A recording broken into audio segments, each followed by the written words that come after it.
کچھ لوگ فرض نماز کی جماعت ختم ہونے کے فوراً بعد لوگوں کے کندھے پھلانگتے ہوئے باہر نکل آتے ہیں اور وہ دعا کا اہتمام نہیں کرتے. کیا ان کا ایسا کرنا جائز ہے؟ سید سفیر شاہ ایبٹ آباد سے.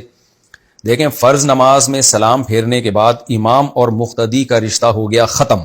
پھر بے شک آپ دعا میں شریک نہ ہوں، کیونکہ امام اور مقتدی کی جو اقتدا تھی نا، امامت تھی، وہ صرف نماز کی حد تک تھی. سلام ختم تو اب امام اور مقتدی کا رشتہ ختم ہو گیا.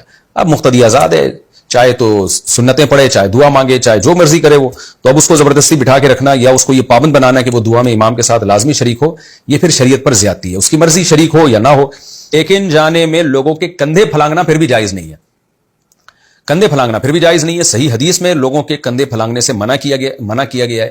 تو اس کو چاہیے کہ اگر پیچھے نکلنا ہے کسی کام سے تو دو بندے بیٹھے ہوئے ہیں تو ان کو تھوڑا سا ایکسکیوز کر لے، سر کائنڈلی آپ تھوڑا سا مجھے راستہ دے دیں. اس طرح سے تمیز سے کندھے پھلانگے بغیر ان کے بیچ سے نکلتا ہوا چلا جائے، یہ تو ٹھیک ہے. کندھے پھلانگنا بہرحال جائز نہیں ہے، اس میں لوگوں کی بے اکرامی ہے.